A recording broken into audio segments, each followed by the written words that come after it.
Well, good afternoon, everybody. It's a little after 5, October 17th, 2018. And things aren't what they appear to be in this place. We have so many people. I'm watching ad after ad just celebrating another thing got legalized. And only people that I know that are not celebrating the most recent addition to legalization, meaning the nation of Canada, are the people that are actually there and the people that are dealing with what that means. And we're going to talk about that today. My name is Joe Grumbine, and I am the CEO and founder of a little group that we call the Human Solution International. And this is an organization that's grassroots, meaning we don't have any major sponsors. We have a lot of little sponsors, but we don't have any major corporations telling us, we like what you're doing, so we're going to help you out. And in exchange, we might need to ask from you a bit of a favor one day. We don't have any of that. Not one of our members, staff, leadership, even myself or any of us get paid. It's all volunteer. I have never known a group of people that has been more giving and more caring and more real than this organization. And we are international. We have members down in Mexico. We have members in Canada. We have had members in Australia, New Zealand, Japan, Great Britain, I think Ireland. I'm not positive on Ireland. I don't remember, but I know on the island we did have a couple of folks. We're a civil rights organization. We are not a pot organization. We are not a cannabis organization. We love cannabis. We love human rights even better. The civil rights, the human rights, the basic rights that each and every one of us has, or at least should have, simply because we are. Simply because we are human beings. And we choose as human beings to be a part of the solution. The world, the big capital chosen to do. And we've all gathered together from various parts of the world, and it changes from week to week, month to month, year to year. But we've gathered together in such a way that says we have something in common. And I talk a lot about certain topics, but the reality is this is all about freedom and it's all about liberty. And that's what it boils down to. And when I hear people talk about legalization, and they're not speaking generally from a position of intimate knowledge. They're speaking from a position of limited knowledge or even ignorance. And what that means is that we've been duped again. And we got duped the first time back in the 30s when a few entities and a couple of individuals were threatened by this plant, and they decided that it was in their best interest to plant the seeds of fear and doubt and in Americans, and it passed right on into law at one point. And at the time that we had ended alcohol prohibition, there was all these revenuers and all these Bureau of Alcohol Enforcement or whatever the hell they were called that didn't have jobs. Turned out to be a perfect match. Guess what? The precursor to the DEA was formed. People don't talk about that. They don't talk about why cannabis has been prohibited and made to be illegal. And, we're taught from some point of our lives that you change things by changing the law. And I'm not opposed to that. I'm not opposed to that in any way. But what I've seen, and what I've seen historically, is that just because a law changes doesn't mean that things change. You have law enforcement officials that are trained from the very beginning that drugs are bad, pot's a drug, we're dopers. It's what they're trained. Believe it or not, like it or not, that's how it is. I've had ex-law enforcement people on the show before explaining it. I've been raided by them. I've been arrested by them many times. I've seen it in their eyes. I've heard it from their mouths. My wife was told that we all should be put down, those of us that support this, put down like animals. And I'm not saying that every cop thinks this. I'm not saying that every cop buys into this. Plenty of cops are making money right now off of the so-called legal market. But there's an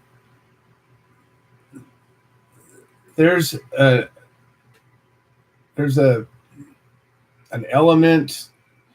I'm not getting the right word. I'm usually pretty good with words, but I'm not getting the right word. There's an institution. That's not the right word either, but there's an institution of disdain for people that support the cannabis plant. It's just the way it is. It's the way it is until we change it. And yes, there's change happening. I'm not saying there's not. I'm proud of everybody that's done anything. Don't get me wrong. I get it all day long. When the little things count, of course they do. Every little thing counts. But at the end of the day, my question to you is, what do we want? When we go out to the courthouse and we're fighting for a specific purpose, we yell at the top of our lungs, what do we want? Justice. When do we want it? Now. But we're usually speaking as a point of reference to a particular individual and a particular injustice. How many of us from minute to minute, day to day, feel injustice? We live pretty good lives, generally speaking. I mean, I'm not saying everybody, but, we live in America. We have land of opportunity, and it's true. Put yourself in any other place and see how you do. Won't be so nice, generally speaking. So the point that I'm making is, what do we want? We say justice, but again, how many of us are affected by injustice on a daily basis? Some more than others, I can assure you. But we're obviously not marching in the streets, people. We're not upset about any goddamn thing. We're sitting here going, woo! Canada legalized it. Yay! Go, everybody. And I want to ask you all a question. And I try to think of different ways to say this because, the Patch Adams said something that I, will repeat and repeat and repeat, that we have to, if we want to make a difference in the world, we have to find the language that we can reach everybody, to touch them, to see what we see and feel what we feel about changing the injustices of the world. We are creatures of emotion. What does it take to touch your emotion? If I knew that, I would be doing it. So I try different things. I believe that, if you keep doing the same thing over and over again and it doesn't work, then by some definition, you're a little nutty. And we're all a little nutty. I'm cool with that, but I don't want to be nutty and ineffective. And I know that each time I get on this show and take time off to volunteer 2 hours of my day, and everybody else that helps make the show does the same, and everybody that sits and listens to the show does the same, we've all set aside something to say, hey, there's something here that's worth doing. And hopefully some of it's me and some of it's you and some of it's all the people that get on and talk and all the people that listen and all the people that tell other people about this. And that's what makes a show like this important. But I say this. Let's just say, well, for shits and giggles, that you're walking down the road and you kick a little, I don't know, piece of trash and it clinks on your boot. And you reach down and you pick this thing up and you look at it and it's a box. It's an old metal box. And it looks kind of interesting. There's some weird marks on it and so forth. And looks like there used to be some stones and a handle. And you take and you rub it on your shirt a little bit. And you look at it and it shines up pretty nice. And you look at your reflection in it. And all of a sudden, poof, top pops off the box. Smoke comes out. Yep, you know it. It's a genie. I am the genie of the box. You are my master today, and I'm here to grant you 3 wishes. And I want you to think for a second, what are you wishing for? And I'd be willing to wager. I've been known to wager before. And I'm likely going to wager again someday. But I would be willing to wager that not one of us, not a single one of us, would wish for a plant that any and all of us could grow that brings great benefit and pleasure to many, many, many people, would be only available to certain people that had money and means and were willing to go through god-awful regulations, and we would wish to be taxed extraordinarily for this, and that it would be limited to very strict regulations that we couldn't transfer it from state to state or ship it or send it or keep it or sell it or whatever. I'll bet you not one of us would wish for that. And yet, every single law that we pass, without any exception, has these horrible restrictions to it. And we celebrate it as though we've accomplished a victory. And I have to think to myself, what is it about us that keeps us from wanting the real prize? Are we not worth it? Are we not able to handle it? The great power of possessing this plant? I don't know the answer to it. I wonder all the time, every time I see a shirt that says legalize it, every time I see another article about somebody celebrating legalization, seeing some big company that is making millions and spending millions and not doing anything to end prohibition. In fact, as I've said before, it goes quite the opposite. These companies are going out of their way to take out companies that haven't gone through that. Mm-hmm. They've become your enemy. Imagine this. Here in California, you're allowed to grow, I don't know, 6 plants, I think it is. All right. So right now, as we speak, and I happen to know a few people that are growers that are illegal, and I support the hell out of them. And I got a call from one guy yesterday. I've been working with him since I had a dispensary way back when. And he used to come bring his flowers to my shop, and, you know, he was a good guy. We did business together. He was reasonable and fair, and he allowed me to be reasonable and fair with my clients. And he's up in Northern California looking to harvest right now. And he said yesterday the camp helicopter was sitting 50 feet above his garden for a couple of minutes. And then they went over to the next garden, the next garden, the next garden. And he was up till 4:30 in the morning cutting everything he had down.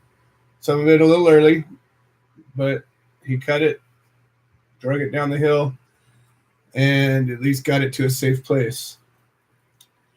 Now, CAMP is a federal agency. The feds are going ape shit right now, and nobody's talking about it. There's articles, if you look for them. if you have the right search words, you'll find some articles. But as we talk about it, the news isn't the news. The news is very agenda driven, and if you like a particular agenda, you can probably find something that'll speak your language. But at the end of the day, there are federal raids occurring all the time.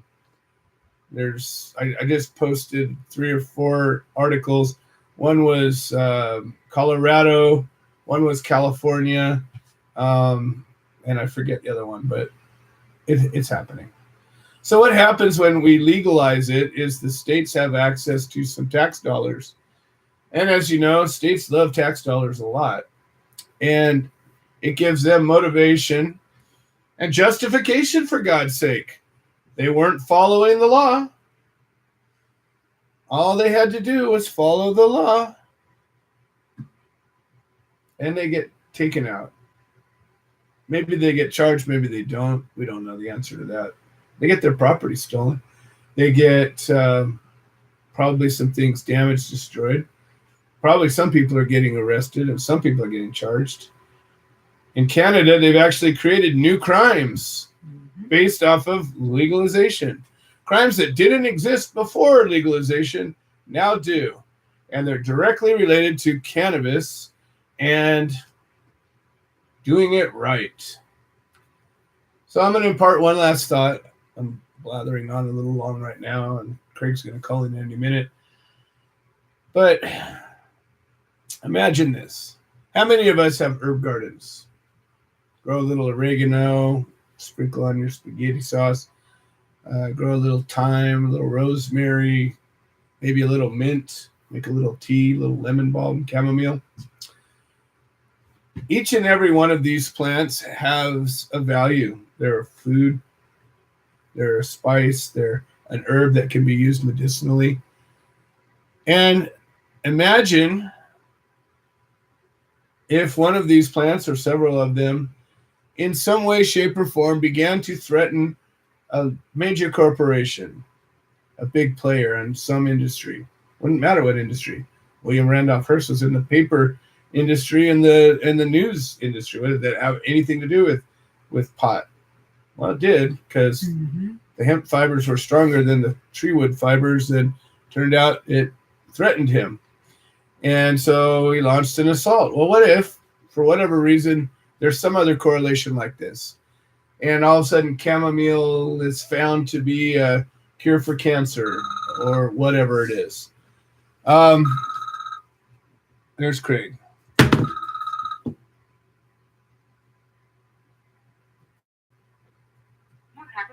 Call. You will not be charged for this call. This call is from an inmate at a federal prison. This call is being recorded and is subject to monitoring. Hang up to decline the call. Hello, Craig. How's it going? Hello, Joe. I just wanted to call and say happy Canadian Marijuana Day. Yeah, I was just talking about that. It's a funny double-edged sword. In a lot of ways, it's a Trojan horse, but it's breaking ground in the sense of, all the treaties and all the things that people said, well, we can't break those laws because we'll be violating treaties. Well, guess what? Canada was part of those treaties too, and they did. So it's in some ways very much a monumental thing. Unfortunately, as I was just talking about, they've created new crimes based on their legalization for people that aren't following the letter of the law. And they've made it to where, there's a whole new breed of criminals that are going to come out of it. But again, in the big picture, it's likely going to be seen historically as a step forward. Yeah, I'd have to think it's at least a step in the right direction, and they're going to have to do a bunch of fine-tuning here. Absolutely. Absolutely. Yeah, who would have thought? You and I have been talking for 5 years now, I think, 5 or 6 years, something like that. And, when we first got started having these conversations, it was a different world than it is today. So, I'm definitely, I'm just all about freedom, actual freedom. rather than, this whole tax and regulate model, even though I understand the insurmountable obstacle we have in front of us to try to get freedom without having to pay for it. Well, hopefully, Canada learned a whole lot from This call is from a federal prison. so hopefully we can learn a whole lot from Canada. There you go. Well, hopefully, actually, more people will just learn more from Uruguay, because I think the way they did it had a whole lot less of the nonsense. They just kind of let their people have it a whole lot more than any of these other places. But it's a different way of thinking down there. Well, today they asked me to work overtime again tonight, but at least they made it optional. Oh, right. Good. Yeah. I told the truth. Yes. I told the truth. I told them I wanted to make a phone call and I wanted to tell people how cold we are. Well, good. And so. Well, the prisoners here are angry. It's gotten pretty chilly here. It's in the 50s during the day and in the 30s at night, and there's still no heat in the prison. Oh, no. It's a long night. And they still took But they're away. saying that they will turn the heat on next month. Oh, next month. All right. Jeez. Yeah, that's awfully well, generous Awfully of American of them. them. Yeah, awfully American of them. All right. Man. And you guys are still on a minimum item in possession. I remember about a year ago or so you had to trim down your possessions. Yes, and it came through about, less than a week ago. And anything you had in your cell that was your personal property and it was not your luggage, they just seized it and took it. So a lot of people lost, sweat clothes. A lot of people had just come in from the store and they say, get out, we want to shake down, which means search the unit. So they set down what they bought at the store on their bunk and they went outside and they took the bag of Oh no. bought at the commissary. Oh, jeez. The logic isn't their strong suit, I don't think. Well, What I don't understand is why do they want to come and work in here when the normal temperatures during the day are somewhere around 50 degrees in the buildings. They're all bundled up as well, and they can go out and buy clothes and bundle up. But why wouldn't they stand up and say, no, you need to turn the heat on? Yeah, like I said, I think it has to do with the training, the puppy squishing, and all the fun stuff that they have to do. There's a diabolical element to most of these folks. And I wish I was just joking, but when you think about the things they do and you think about what would motivate somebody to behave that way, I understand, prison's a prison. It's jail, not Yale. But at the end of the day, there's basic human rights, basic dignity. If you treat people like animals for long enough, they start acting like animals. And I think that, unfortunately, these guys, or too many of them anyways, are just, they're not better. They take some joy in this kind of behavior. They just teach inmates to dislike people. Right. It just seems counterproductive. You're here, you would think that the goal would be to teach these people not to reoffend. That would be their ultimate goal, that they're in prison to learn not to, break the law anymore. But instead they put them in such a situation where they have to scratch to survive in the prison even. So when they hit the street, that's the only thing they know. And that's why about 2/3 of them, get locked back up again within 3 years. Well, I've known over the years a lot of people that have been locked up for one thing or another at one time or another. And I don't know any of them that really ever came back better than they left.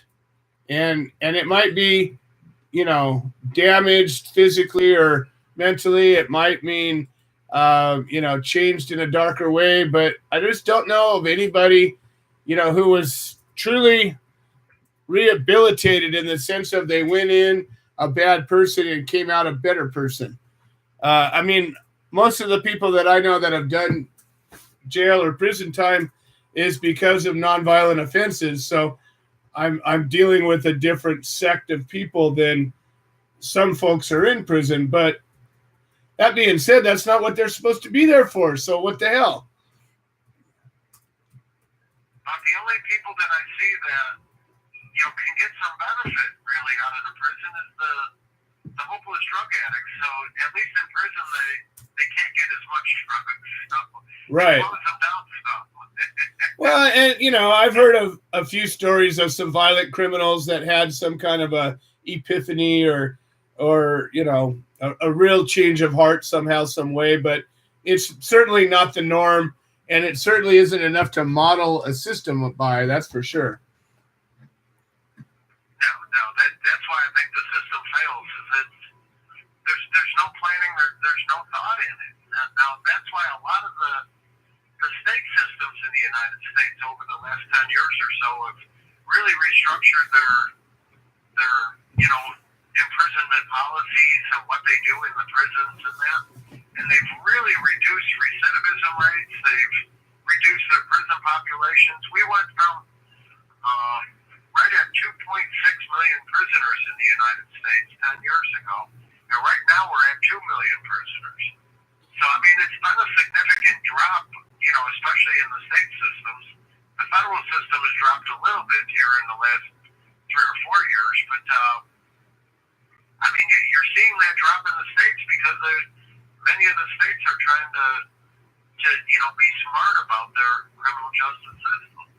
Well, in California, I can't necessarily agree with that. In California, they passed a law, I don't know, many years ago. Actually, when I was locked up, that AB 109 was part of the dialogue.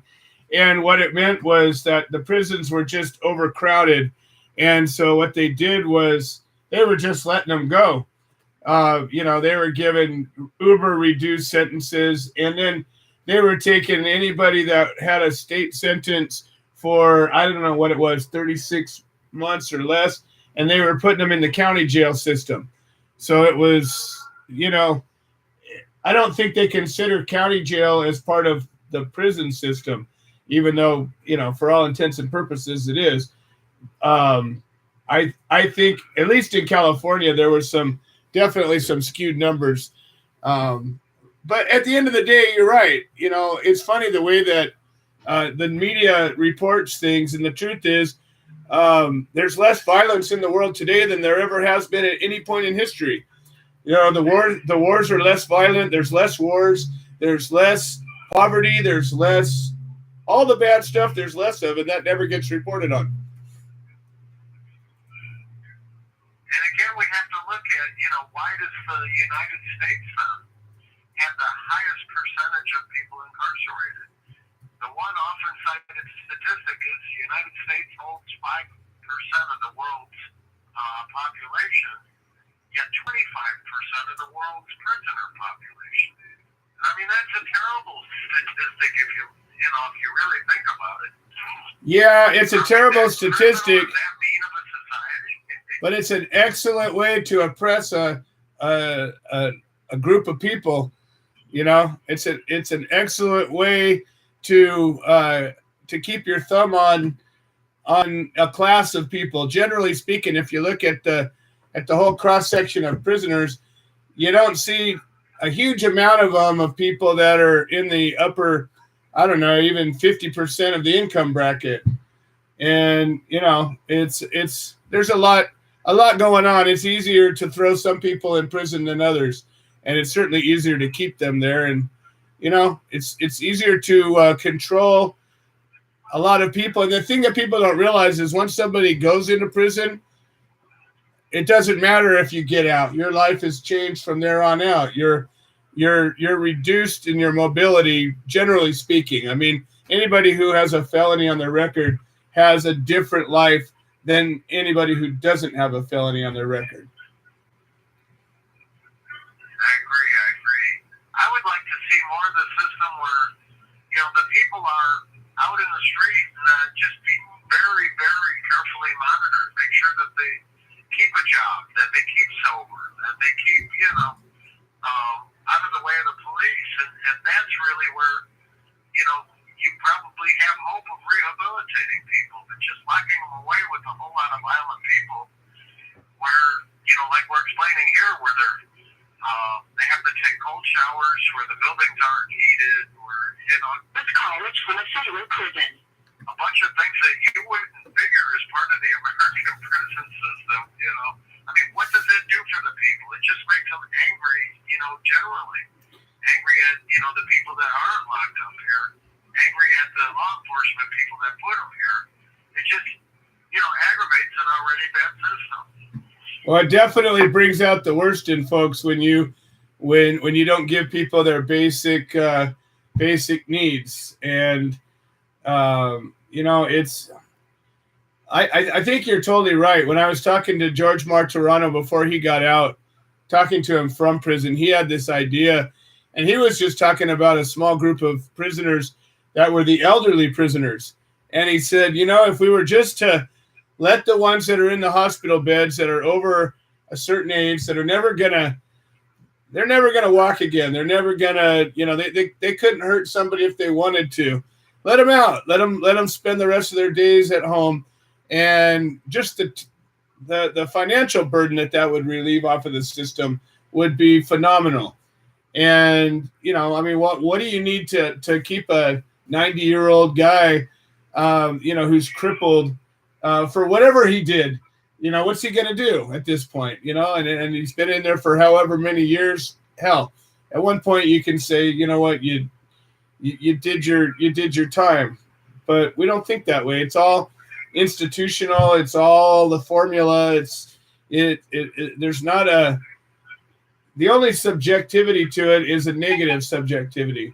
Oh, I'm sorry, man. It's already your first beep.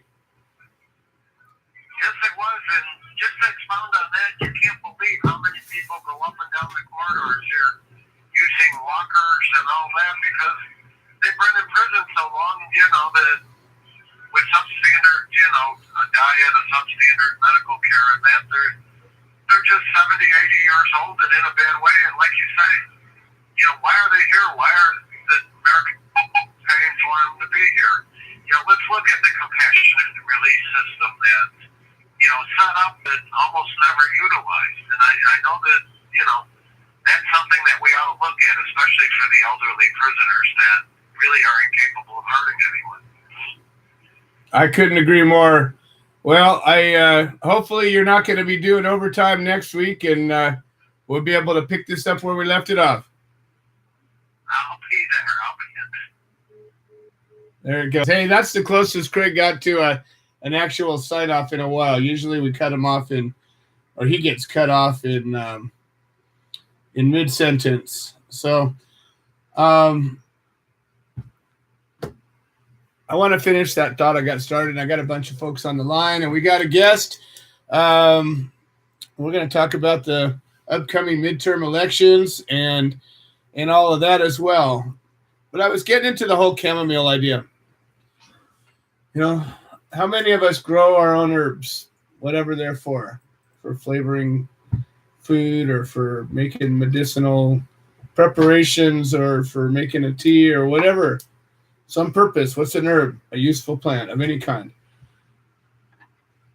And again, what if, one of these plants were to, in some way, shape, or form, threaten some major corporate entity, and they were to launch a campaign of fear and mistrust, perceived danger over this plant.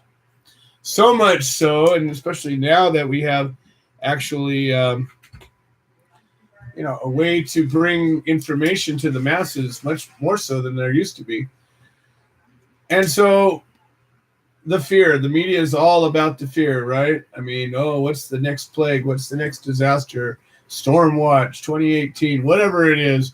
Our media is all about preying on our fears. Well, what if the war began to be on chamomile or whatever? You just pick your substance. It's not about that. It's about the concept.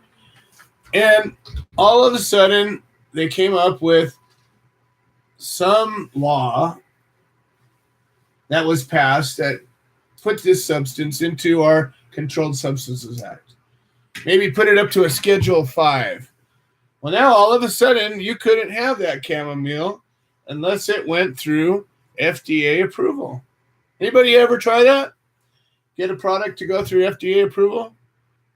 No? Probably not, huh? You know why? Because it's really expensive, really complicated, and most people won't do it. The big companies are the only ones that really do that. And they've got the pockets to do it. They know how to do it. They've got, they wrote the program. Who would want that? Who would want that? All of a sudden, you have to buy your chamomile at a grocery or at a drugstore, and it has to be certified. It has to have come from an FDA certified location. And it had to be tested for pesticides and heavy metals and all the stuff that they have to do. And you could grow chamomile, but you could only grow 6 plants. And the price, of course, would go up. And there'd be some people that knew how to grow chamomile really well. And they'd probably invent new breeds of it, new strains of chamomile that had different terpene profiles. But for what? And when we talk about cannabis, frankly, I don't know if there's ever been a death because of chamomile, but there's more likely to have been a death with chamomile than there was from cannabis. What about the children? What about the children? Why do we let ourselves be ruled? Why do we let ourselves be oppressed? Why is that our goal? Everywhere we go, we keep saying, oppress me, because I just know you won't do what I want if I don't have to pay you lots for it and be regulated and oppressed. Somebody, please help me out. Give me an answer. It's been months now I've been asking for this answer. Not one person has. Why do we need to be oppressed? All right. We just had elections. I'm very pleased and proud to be still a member of the Human Solution. I'm pleased and proud to be part of the leadership team. 10 years ago, I began this journey. I got locked up for pot just a minute more than 10 years ago. Never been locked up before. Had no criminal record of any kind. Didn't even have a speeding ticket. I found myself without freedom. Handcuffed, hard behind my back. I couldn't move. It hurt. Stuck in a cop car for hours and hours while he tried to figure out what was going on.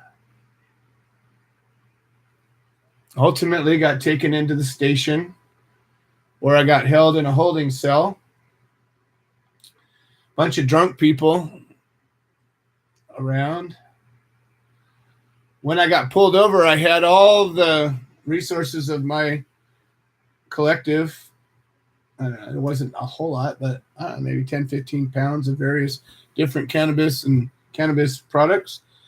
They brought it all into the police station. Of course, it was very fragrant. I remember still to this day, while I was locked up in this holding cell, not knowing what was happening or going to happen, as I've never had this happen to me before. I remember listening to these cops laughing and laughing and laughing, making pot jokes. And I was thinking to myself at the time, when the thought process just began, this is what I get for trying to follow the fucking law.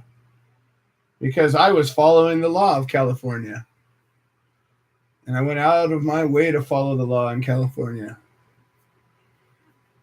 And they'd come by and look at me. Oh, he's the pot guy. I had long hair at the time. I prefer long hair. But it turned out it was not as effective to have long hair for me to do what I do today. That's another story, but we make sacrifices sometimes. Anyways, I can remember listening to the cops joking and laughing, and every pot joke you could imagine came out of them. And then I got transferred over to the county jail. And everybody's asking me questions. Oh, I was the El Chapo. They thought I was the devil himself. And then I got brought into general population, and what are you here for? Well, pot. Oh God, really? And through that process, I can remember spending a lot of time. It seemed like a lot of time to me, anyways. In retrospect, it was just a moment in time, but sitting in a concrete room that had bars on it, and a toilet, and a sink that was all one unit. No privacy. Everything was cold.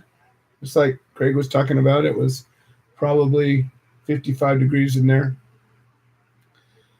And I remember really taking a minute to reflect, to think about, what the hell? How did it come to this? I was following the law. I wasn't so much thinking about that I was following the law, but how did this happen? What am I going to do about it? How do I get out of here? I learned at this point that I didn't have any phone numbers memorized anymore. How many of us know anybody's phone number? I knew my own phone number. I was finally able to connect with my wife and get some things happening to get me out of there. But through the course of this, I came to learn the importance of education and the importance of support. And through the subsequent cases that I've had and the victories and defeats, I've realized that the victories have come more when more people were standing with me, when I had allies. And the human solution I've watched for the last 10 years. And everywhere we go, we live up to our name. We're not a big money company. We're not out here just to get your money. We don't have any money of our own, or very little, so that's not an issue. People that come to us looking for money, we can't help you either. But what we are is compassion, or empathy and sympathy. Two are very different, and we're both. We're knowledge, hopefully some wisdom. But what we are, in all that wrapped up, is we are a solution, a real and true solution. And wherever we go, the world is a better place.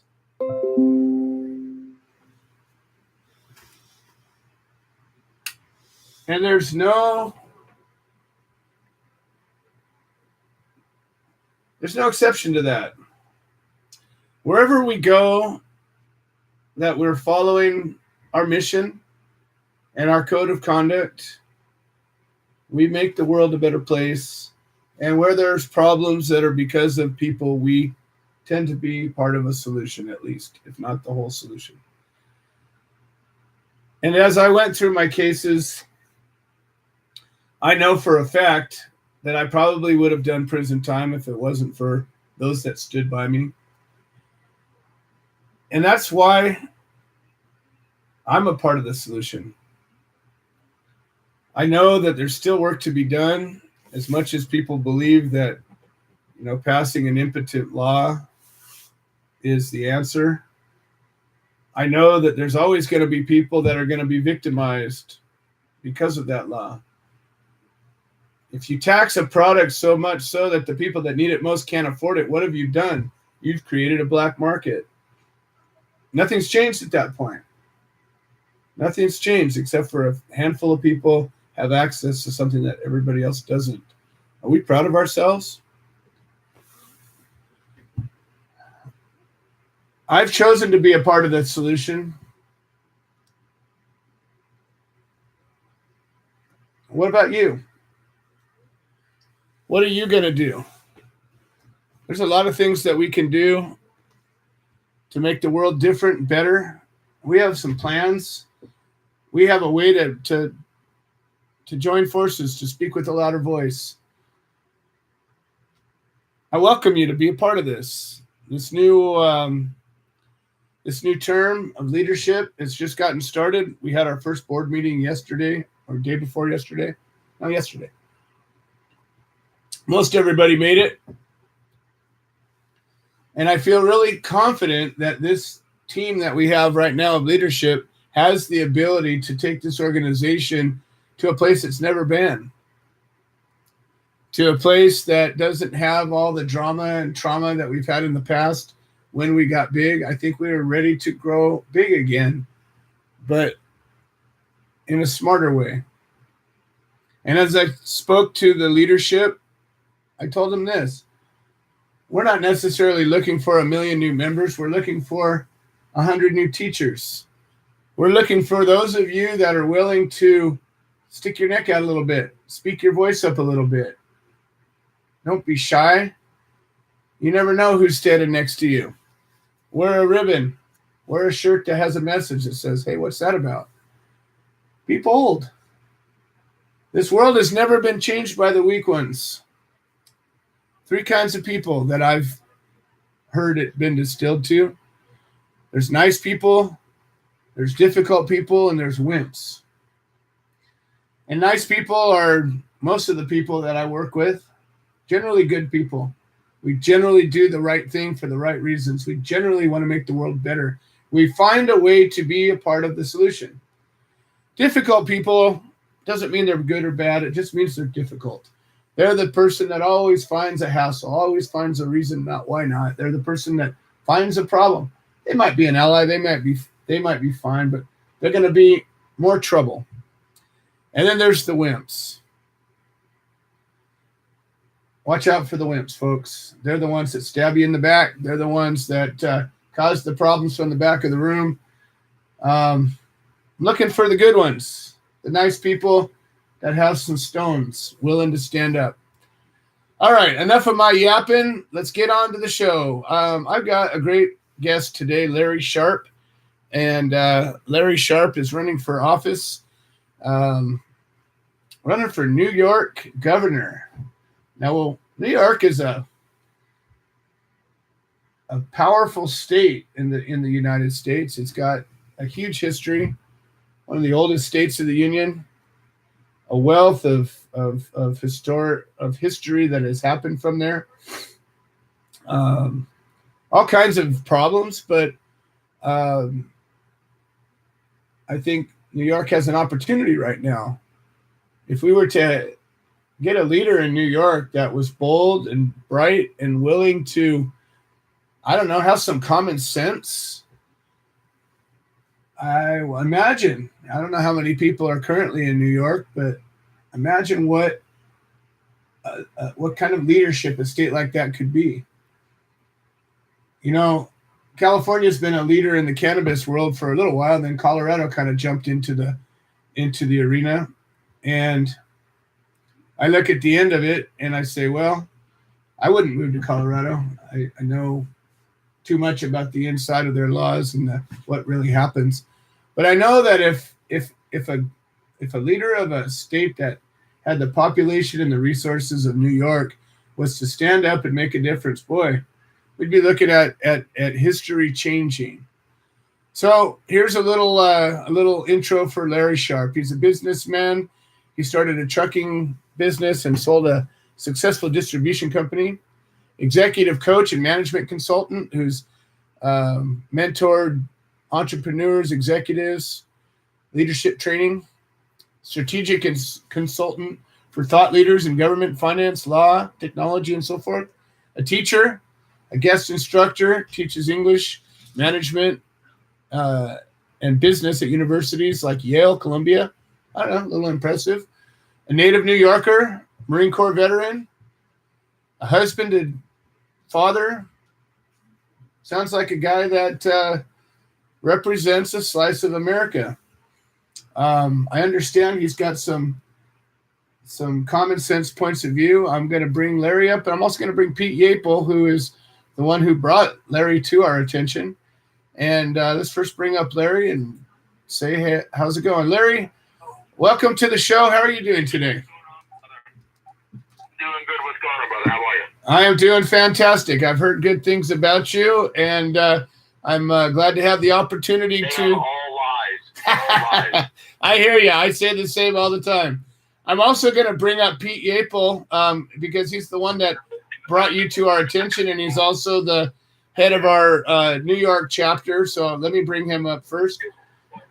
Pete Yapel, you're live on the air with me and Larry. And first of all, I'd like to just say, Larry, we're a 501c3, and as much as we're not able to officially endorse a candidate, what we are able to do is educate our listeners and our members about their choices and options, and we're able to bring you onto this forum in that arena so that we can say, look, you can make a difference, and here's something that you can do. So why don't you tell us about your platform?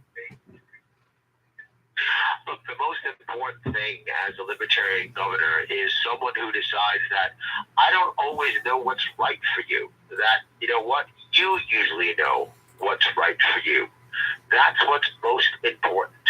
What I want to do is I want to allow people to be as liberal or as conservative as they want to be, as long as they don't force their views on others.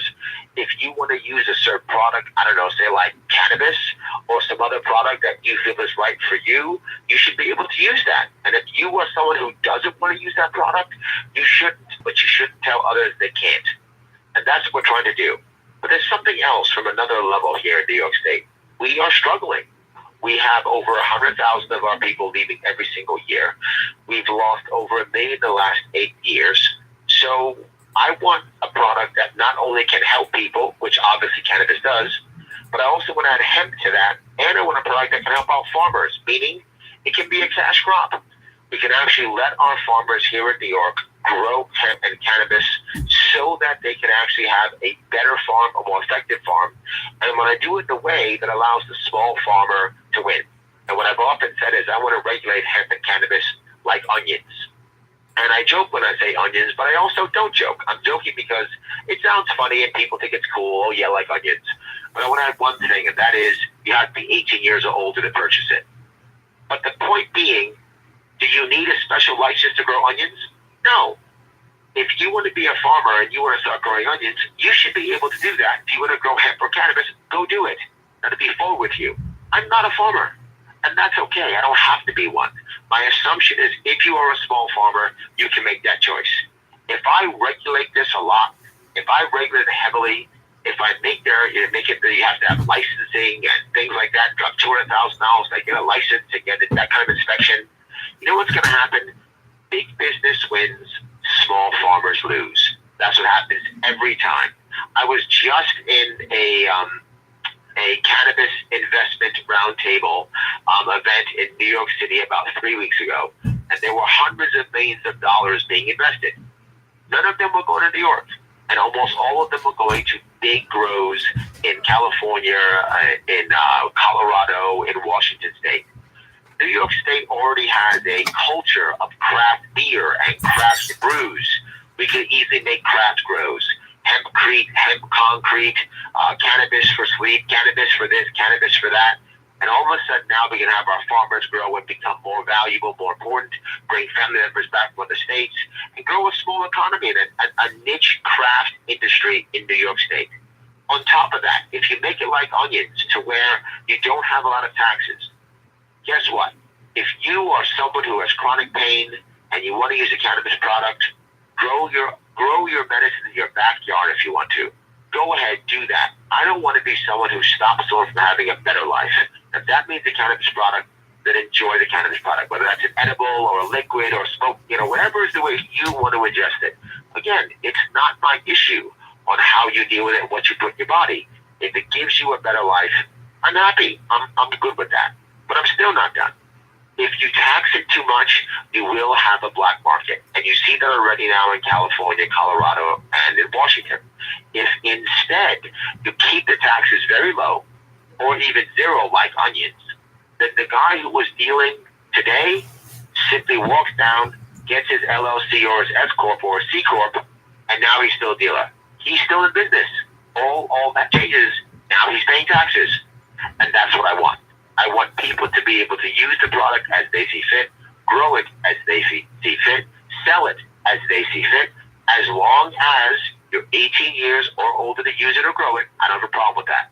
We do that, we will have happy New Yorkers, more busy New Yorkers, more prosperous New Yorkers, and we can bring more of the youth back to our state. So I'm going to play devil's advocate here, and so you know, I don't adhere to any of the things I'm going to pose to you, but there's a culture here. That was the word I was looking for, a culture. Anyways, all the laws that have been passed so far in every single state have been very tax centric and very regulation centric, and their reasoning for it is that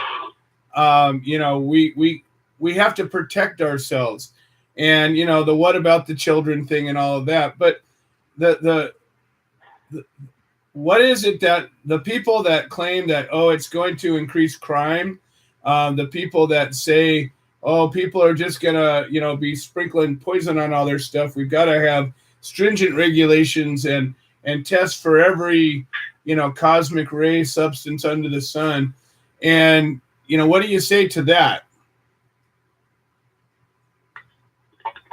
Are they sprinkling poison on onions right now? That you know. No, they're not. Then we're good. That's why I said like onions. Yeah. Now, if they're sprinkling poison on onions, okay, got it. But they're not. The reality of it is they're sprinkling poison on cannabis products now because they're not regulated at all, because they're in the black market. There's crime now because they can't use police forces, because they can't use banks. There's crime now. So let me ask you, is there crime now with people, I don't know, at a liquor store? Does liquor store A decide to firebomb liquor store B? No, because they're both legal and regulated. This life is good. Does grocery store selling onions, do they attack each other and have drive-bys? No. So why would that happen now? Well, there is the Great Onion War of '72, but other than that, no. Yeah, but that was an exception. That was sweet onion. This is true. The sweet onions, man. You got to have the sweet onions. Absolutely. So, what kind of reception have you gotten? Just to be straight up, I am certainly not party affiliated, but I am very much libertarian leaning in my thoughts. If my liberties aren't stepping on your liberties, then leave them alone is the way I see it, generally speaking. So I never saw government do much good for me. You drive down the California roads, and I can tell you what that's all about. But what kind of reception have you received? As a general rule, a very good reception, because I don't just talk about, guys who want to get high. I talk about using cannabis products to grow the economy, to help farmers. You heard what I talked about. I talk about, dealing with chronic pain. I talk about giving people more opportunities and bringing the youth back. But there's another aspect that I hardly ever bring up, but sometimes I bring this up too, which is using cannabis products so that people don't become addicts, so that people have the opportunity to use a cannabis product instead of an opioid. So that helps. But not just that, using a cannabis product to get someone off of a drug. Using the cannabis product to kind of mitigate the withdrawal symptoms so that you can actually deal with our opioid crisis. Well, that's a great. Not just let's get high, but I talk about ways to actually help people and make things better. The average person at least goes, well, fine, whatever. Most of them go, wow, great idea, let's do it. So what I'm getting is people who were 100% against are becoming apathetic, and people who are apathetic are becoming pro, and people who are pro are jumping out of their skin happy. Well, that's good. So what are your numbers looking like right now?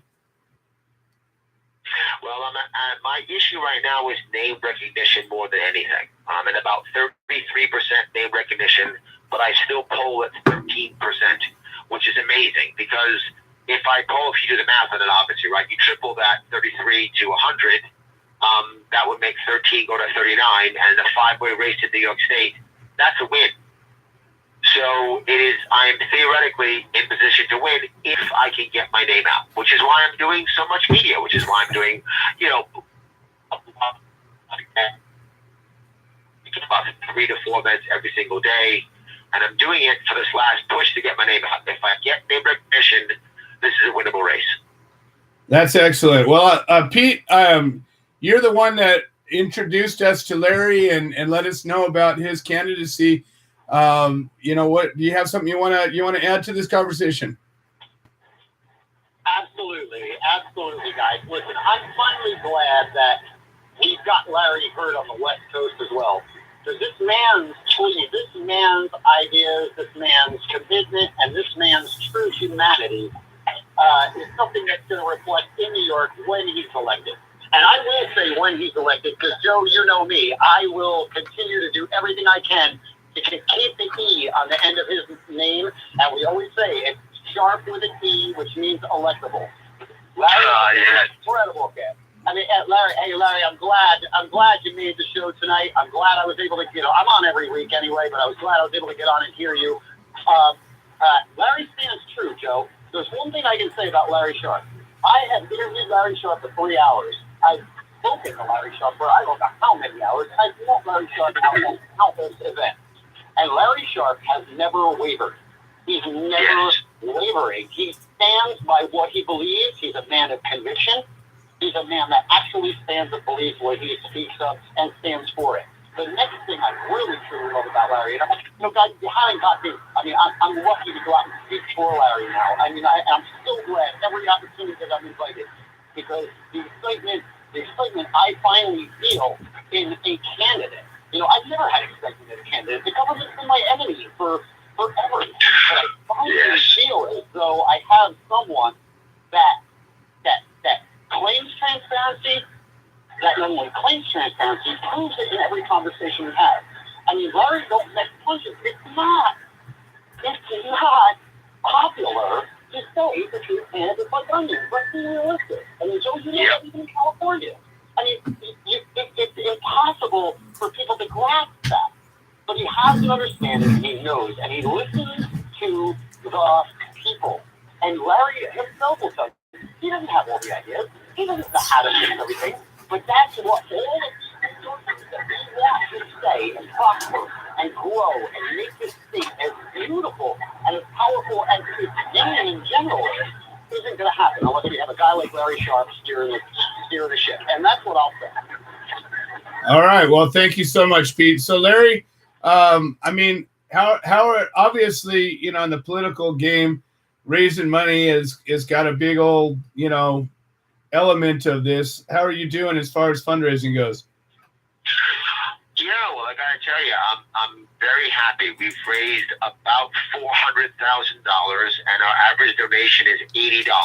So nice. We are really doing it the grassroots way. We are out there trying to get the individuals to support us because that's what we want. I don't have a career that I'm trying to protect. I don't have cronies I'm trying to reward or party loyalists that I have to give some job to. So it's very good when it comes to that. And always look, if people want to help out, and obviously if you want to know more, you can go to LarrySharpe.com. That's LarrySharpe.com, or Larry Sharpe for New York Facebook page, or Larry Sharpe for New York YouTube page, or Larry Sharpe Twitter or Instagram. We are all over social media. It is what we're doing. And My stances are there. My videos are there. In fact, there's even a video where you can see me talk. Yes, he's talking on one of our videos. So you can have him talk too. You can watch us all say what we say. And again, to his point, we say the same thing. We're very strong on what we believe. If you want to support, you can donate also if you feel at LarrySharpe.com, and that's Sharpe with an E, and that E does stand for electable. It's true. Excellent. Well, and you got that great New York accent on top of it all. Yes. Yes, he does. Hey, listen, I just want to add to that.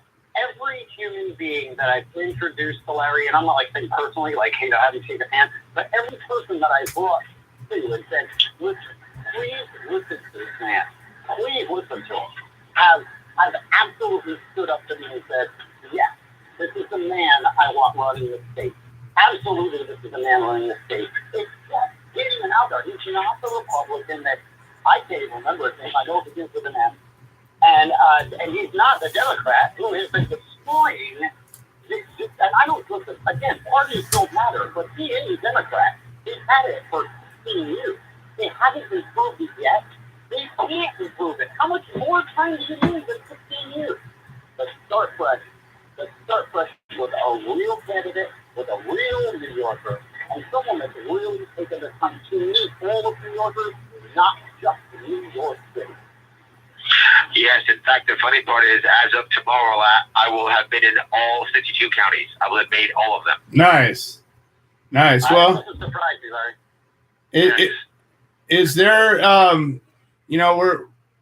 I'd like to give you kind of a parting shot, something that, we're a podcast covering anywhere in the world, and I've got a number of listeners in New York, and I know that there's a lot of folks that. Let me go ahead. Yeah, let me wrap this up with something relatively simple. If you realize this campaign, I hope you realize this campaign is the number one most important individual campaign. There are many campaigns combined are more important, but this one individually is the most important campaign, because when I win this thing, it will change the entire nation. It will make it okay for a third party to try to run on its own. It will make the Libertarian Party a real third party throughout the entire nation. It will turn New York gold and make everyone realize, wait a minute, we don't have to just vote for the lesser of two evils. We can vote for somebody that we want to vote for. It will change everything. But even if I don't win, and I just come in second, all the ideas I talk about will still keep going. Why? Because there'll be a microphone shoved in my face every single day saying, how did you do it? How'd you come in second? How'd you do it in New York State? And I will talk about issues just like this again and again and again, and I will push it until there is change. If you actually want change in this nation, if you actually want change in this state, you got to vote Libertarian November 6th. If you can't vote, you can support us. Look, here's the reality. If I raise another $200,000, $300,000, I'll win this thing without question, because all I need is more time to get my name out. If I get my name out, people will look me up, and they will like it, and they will vote. This is a winnable race. Support if you can. LarrySharpe.com. Thank you so much for having me. Excellent. Thank you so much, Larry. Everybody doesn't know. Larry is his second. Are you second or your third highest contributor, Larry? I'm my third highest contributor. I put my own money into this. I put 5 figures of my own money into this. Well, it sounds like. So listen, he's not a guy that's just asking. He's doing, guys. No, I understand. And I got one question for you, Larry, before we cut it off. And that's this. If you get elected, promise me this. You're not going to drink from the political well and become like the other ones. It seems that so many people, they make these claims. They are this amazing dream, and then they get in there and they end up just being like everybody else. Well, here's the funny part, right? Because of the party that I'm in, that's basically impossible. I don't have big party infrastructure. I don't have party bosses.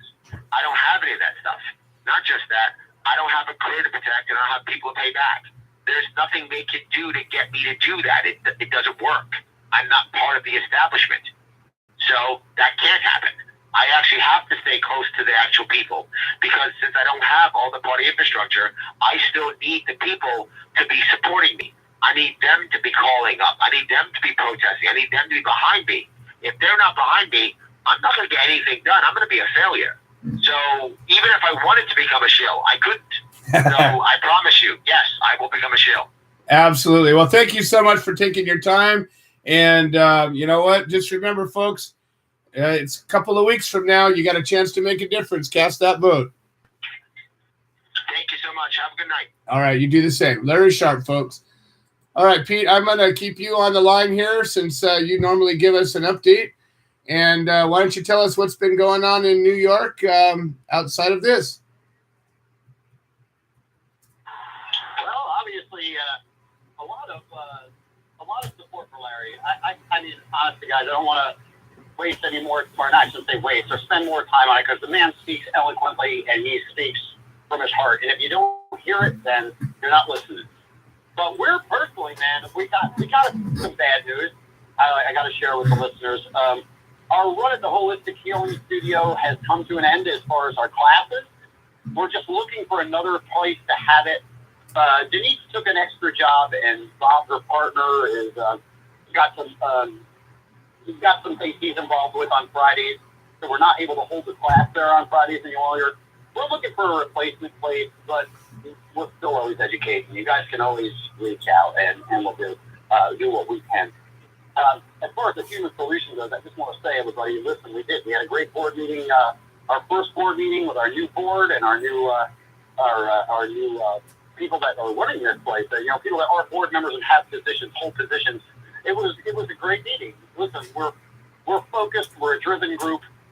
We can use you. We're putting some things together. I'm going to use my media company to help, to stir some excitement as well, just to show you guys truly the real human part of the Human Solution.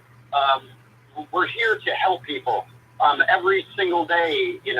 At any given time, 137,000 people will be sitting behind bars with a cannabis plant, and that's just a number that's ridiculous, people. These are cannabis. First of all, they're in jail for cannabis. They're not in jail for murder and rape and everybody they're sitting next to. I don't care who you are. If you place a person in a cage and you place them in an unsavory moment, they're not going to be the same person they are when they leave. And that's not fair. It's not fair to good people who have done nothing but deal with a plant that has never hurt, injured, or killed anybody. Remember that. So there's no victim. There's no crime. Remember about jury nullification, everyone. Keep it close to your heart. If you are on a jury trial, and I don't care what the law states, if it's not fair, then you do not have to convict someone of a law that's unfair. You're not there to fix a law. You're there to decide whether somebody committed a crime or is guilty of a crime. Remember that. The Human Solution International, Pete Yapel here and Helen Yapel here in New York, reach out to us at Solidarity Over Separation, the Human Solution International New York chapter. You can find us on Facebook. You can call me at 845-522-3162. And listen, we're just making changes every day. Every single day, we're opening up people's eyes. And every single day, people are realizing. And if we can get the right leadership involved, we definitely can make a difference, people. And like Larry said, you got to be involved. I mean, like if he comes in a second, what's he going to do? He's just going to keep talking. Because you can't shut up. We can't have these lulls where we go 2 years in between major elections and cannabis just be a back on the back burner, like it always ends up. We have to keep this in the forefront. We have to keep fighting for our rights, and we have to free this plant and the people in jail that are there because of it. All right. Well, I couldn't agree with you more. And, it's exciting to watch this team build not only just our numbers, but we're starting to act as a team now, and people are participating with ideas, and we're going to be making, actually, I'll share this with everybody now. We're going to be releasing some videos. The elected team is going to put out a Meet the Team video, each individually, so that you can know who we are, why we're here, and what makes us a valuable part of this organization, a part of the solution. But we're also going to ask any member of the Human Solution to do the same.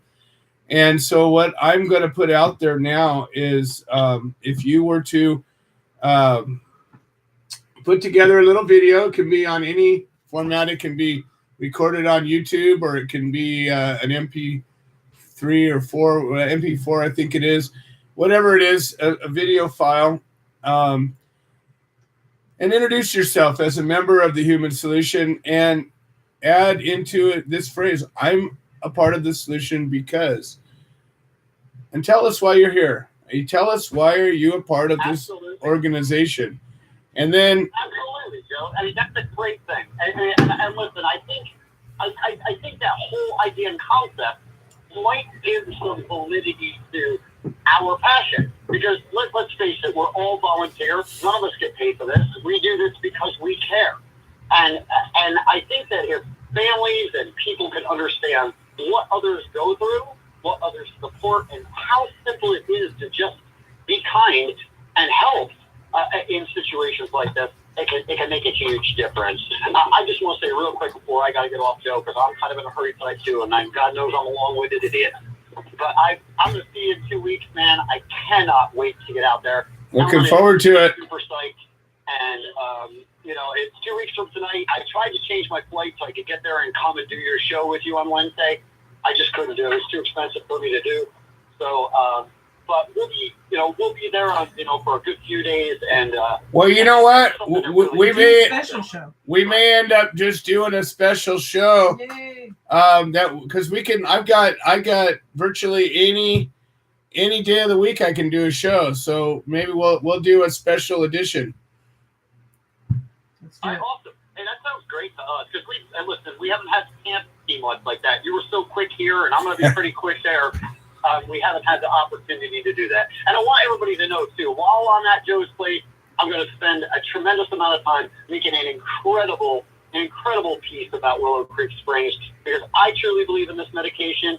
Everybody that uses it, that I help with it, believes in his medication. They guys, and not only just the medication, their healthcare products, their skincare products, you name it, Willow Creek Springs has got what you need. And I promise you, before I leave there, brothers, you will leave with a very satisfied commercial. Yeah. I have no doubt. I'm very much looking forward to it, and it definitely, I'm sure it will not disappoint. All right, excellent, guys. I'll see you all next week on the radio. Joe, I'll see you and Liz and everybody in 2 weeks. We're really excited, really happy. I do want to apologize to everyone that listens to our show. Helen and I haven't sat still, guys. I mean, even long enough to sit down for an hour on the radio the last couple weeks. And it bothers us because it's something we love to do, and it's something that gives you a chance to have a voice, just like this show. And we apologize that we've been just so overburdened, but we really have. We're making a difference. We've got 3 weeks till we elect the leader of this state. And that's where my attention is right now, guys. I have to apologize for that up front, but at the same time, I'm not. Because if this gentleman doesn't get elected, I'm subject to 4 more years in prison, out of prison. And that's, there's no way to put it. The man he's running against is a bad man. I'm not talking about bad politics. I'm not going to talk about his political career. This man, Andrew Cuomo, is a bad man. He's a bad human being. And if you do any research whatsoever on this man, you understand that he does not care about you. I appreciate your time, Joe, as I do every week, man, and I really can't wait to get out there. Right on. All right, Pete Yapel and his lovely wife, Helen. I will, we'll talk next week, but we're going to do an extra edition. So the cool thing is, this is a podcast, and we've set aside our Wednesday afternoons, even though still half the people I know forget that. The other half remember. So we'll just figure it out once he gets here. We'll set a time and we'll do maybe an hour show and call it a special edition. It'll be good. Let's do it. All right. So we're going to continue on with this. I think we're getting some momentum right now with the Human Solution. We've had a surge of membership, and I think it's not just because of the elections. We did a little push for the elections, but I think more and more people are getting, this is 10 years of being an organization, a non-funded organization, an all-volunteer grassroots organization that has been doing this for 10 years. I don't know if there's any others like it. I don't know. I think at one point people give up. They get tired of donating their time and their heart and their passion. And one of the things I've noticed is in the last 6 months, we've gotten more families engaged, more husband and wife, more couples, more children. This is becoming realer. And what I mean by that is that this is a community, a grassroots community organization, which means that we pop up wherever we're needed. And when somebody gets in trouble and somebody needs help, they need everybody. But when you are in trouble, your strongest allies are whole families. It's one thing if one member of a family, the husband or the wife, supports something, and the other one's like, yeah, whatever. That's the way it is a lot of times, even politically minded or whatever the cause. One side is like, yeah, this is the most important thing in the world. The other one's, yeah, go ahead, do your thing. We have right now more husband and wives, more couples, more family, groups involved than ever before. And I feel that the strength that's coming right now is unparalleled. And I think that our focus right now is creating a pathway for people to get engaged with this organization and to be able to feel like they're productive. One of the basic human needs is to be acknowledged, to feel that somebody cares. And one of the ways that we do that is by doing something that you're part of, being a part of something bigger than yourself, being a part of a group that's doing important work. Those are rewarding. I've always talked about unlimited intangible benefits. And half joking, only half joking, because it's true. The rewards that people get from participating in an organization like ours are life-changing. They give you a depth that is unparalleled. I mean, sure, you can save a small child from drowning, or you can, push somebody out of the way of a car that's coming by, or you can throw a rope out to somebody that's just fell over a boat, or you can be there to help somebody that's being oppressed by generations of oppression. And trust me when I tell you this, when you find of prohibition, you find yourself all alone. And when I got arrested, that was the one time in my life that I found myself more alone than ever. Family turned their back on me. People I had known for years and years and years. People I had supported, given medicine to, made available my resources, whatever they were. Sorry, I'm a teacher. I can't be hanging around you. Sorry, I'm whatever. Insert name of license. I can't jeopardize my career. That's the kind of crap I heard. People would listen to innuendos. They would make their own judgments based on accusations, and they would leave. It's a lot of work to support somebody going through some trials, literally or figuratively. And so when you find that there are people that will, and when you become those people, you cement a bond that, even if that bond doesn't officially last forever, trust me, I've helped people that forgot all about me when it was all said and done. But when it was happening, and when it is happening, more capable, teaching people what to do, teaching people how to be effective, helping people to gather their power of one. We talk about the power of one. Each one of us, it just takes one of us to step up in any given room, in any given situation, in any given forum, elevator, wherever you happen to be, and begin that conversation. Prohibition exists because of ignorance. It exists because of misinformation. It exists because of lies. Larry Sharp was right. There is no reason that this plant needs to be regulated, taxed, or made illegal at all in any way, shape, or form.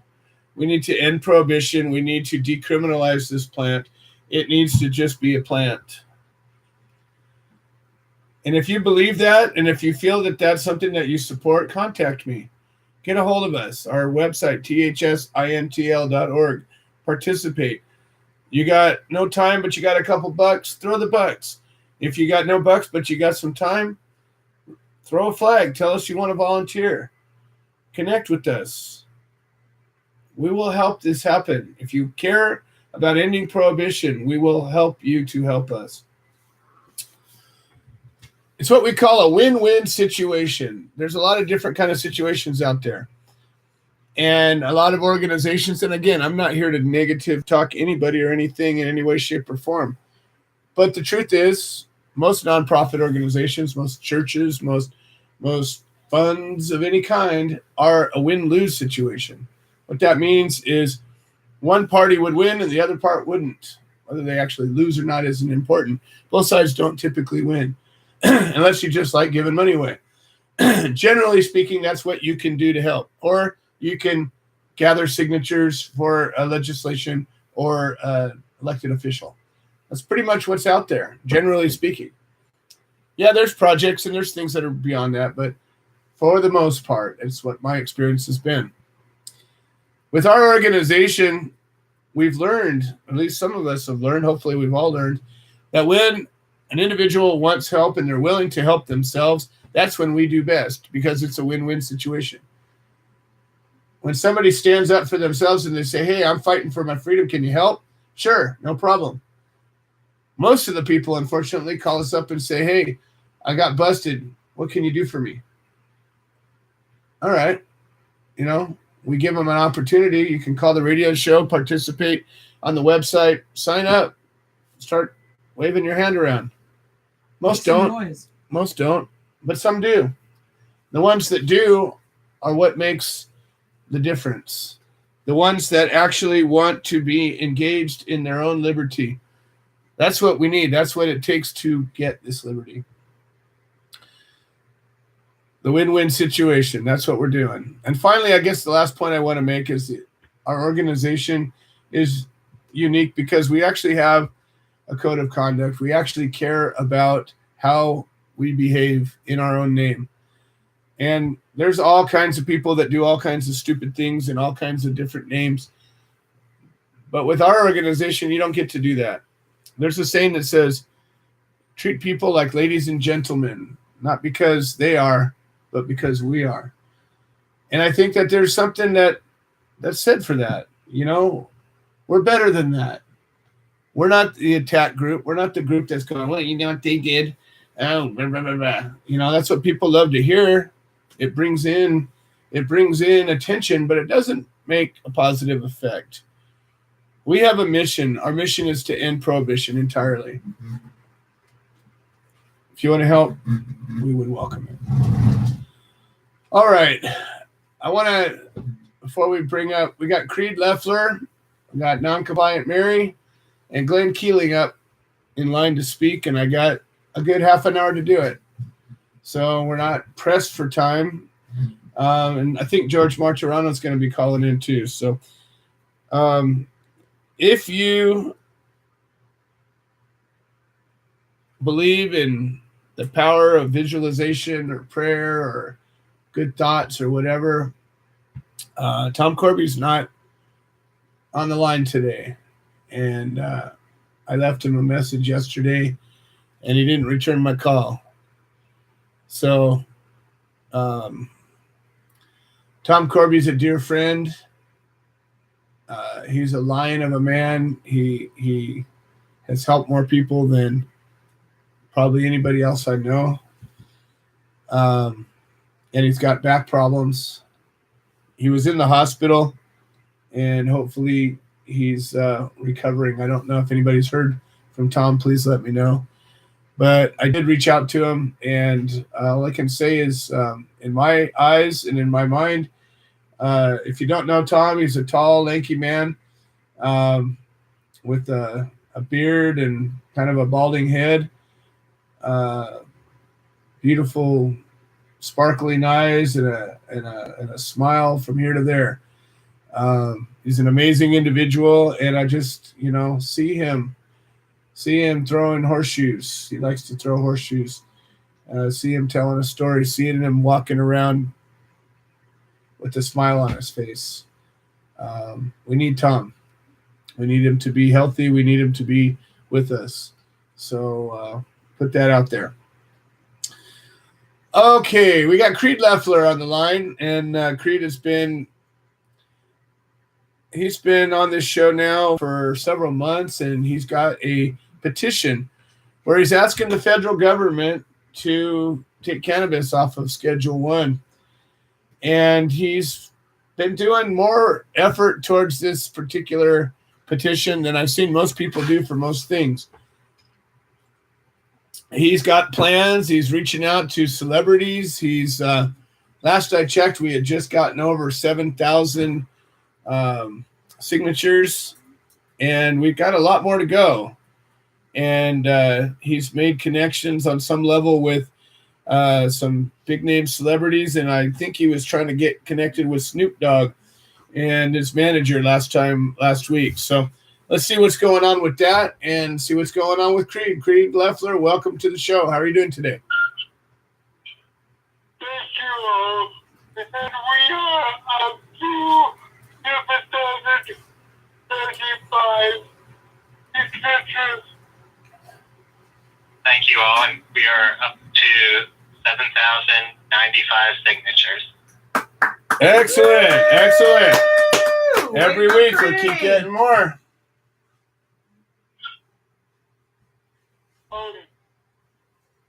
In a couple weeks ago, I posted a status of, and I tagged you in it, so it's about a letter writing campaign.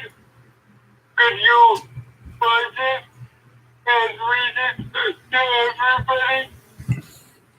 I posted Where's it at? It's on your page? you in it. I tagged you in it, so you should be able to find it or it's on my page. All right, I'm just going to go to your page because Doing it, though. I get tagged in a lot of things. And what is it I'm looking for? I got some vegan sandwiches. I got, is it before or after that? Oh, here it is. Here it is. October 4th. Hi, guys. I came up with an idea last night to begin a letter writing campaign to the Green Flower Media. My vision is to get Green Flower Media's experts on board with my campaign. Will you guys help me gain Green Flower Media's support? If you want to join this campaign, the address is 4744 Telephone Road, number 3-289, Ventura, California, 93003. This letter should be addressed to Max Simon, the CEO. So this is another thing that people can do,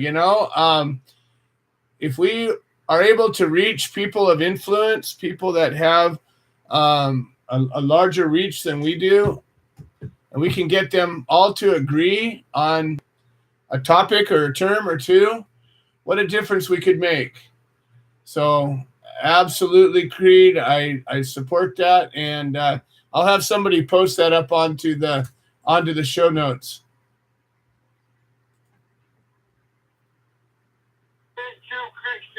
Could you also finish reading the status thank you. Could you also put a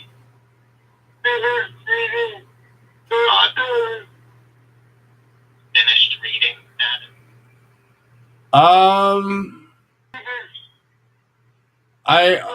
I just got some names after it. Pete Yapel, Joe Grumbine, Lisa Wooldridge. This was on October 4th. I don't know. Maybe you did it again another time? Yeah. So, that's but I've been trying to get hold of these guys for a while. I actually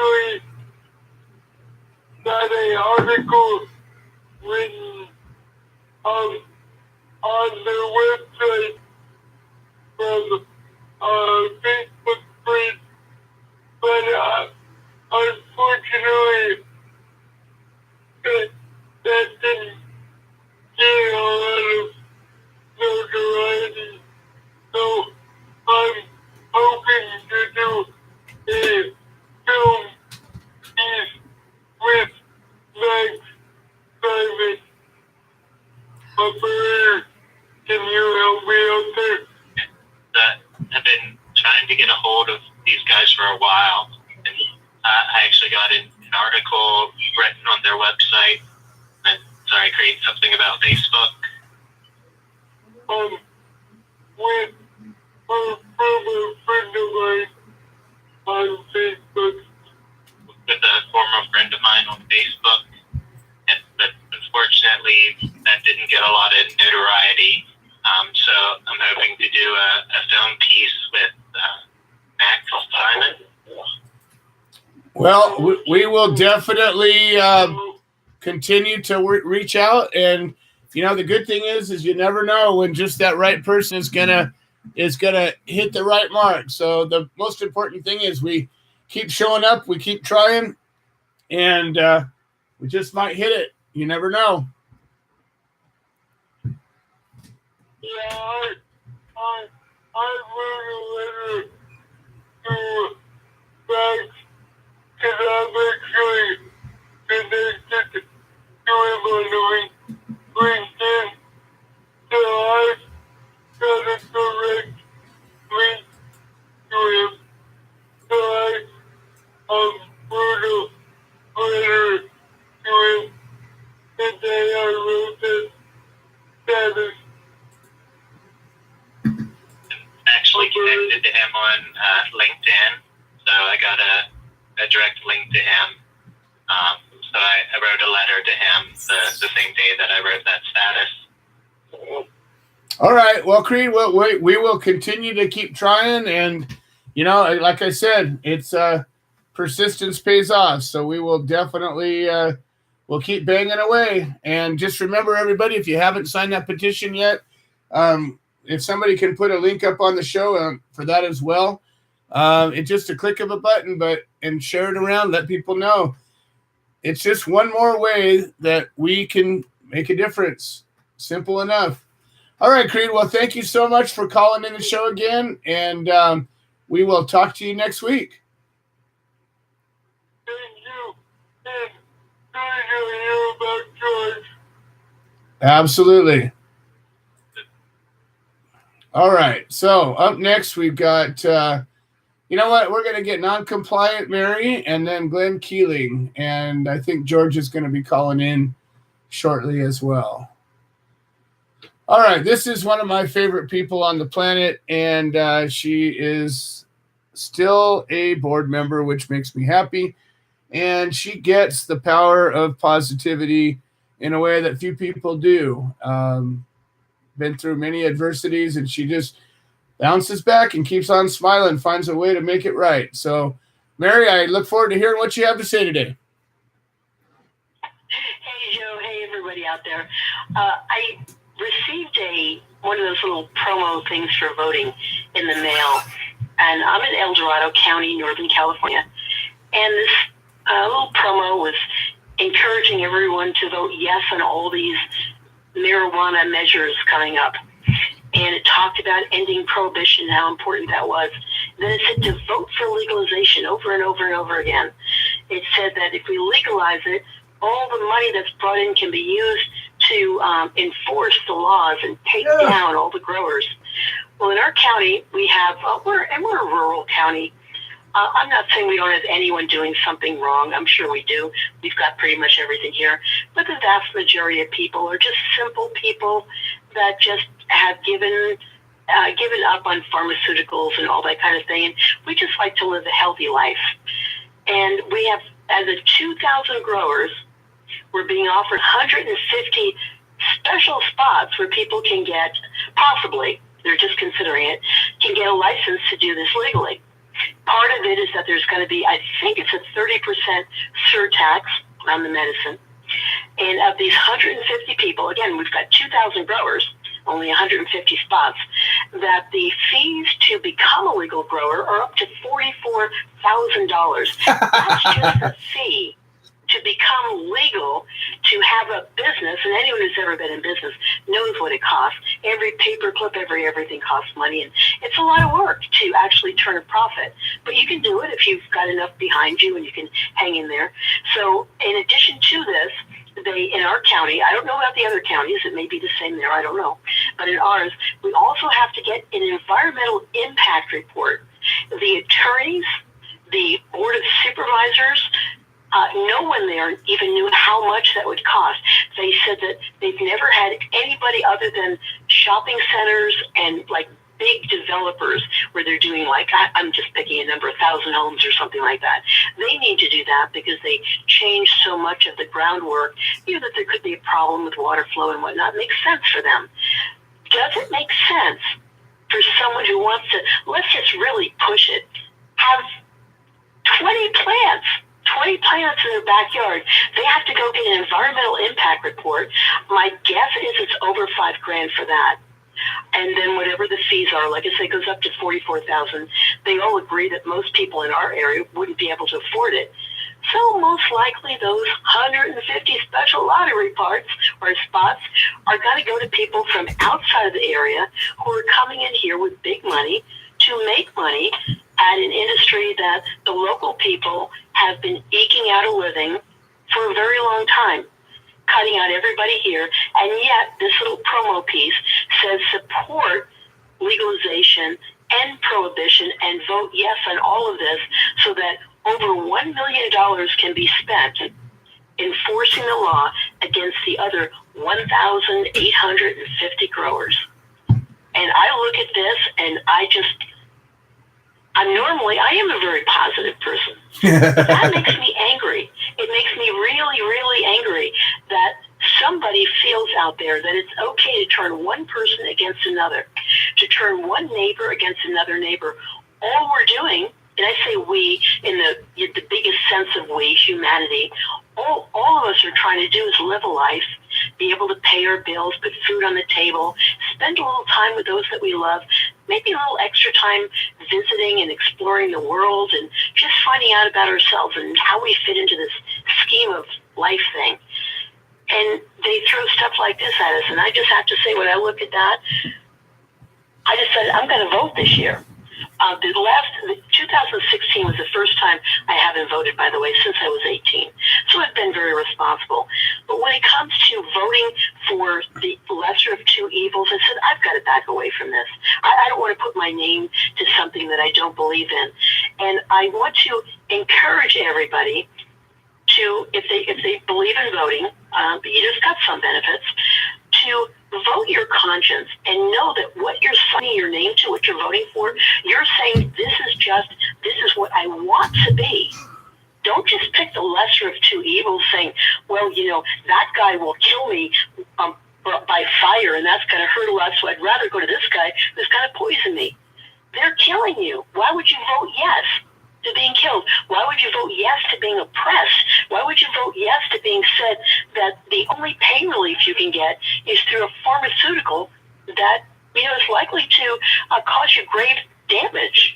Why not do something, if you want to, why not do something natural, God-given, that comes from the earth, that's never harmed a single person, and that's likely to bring you a lot of relief without all the side effects.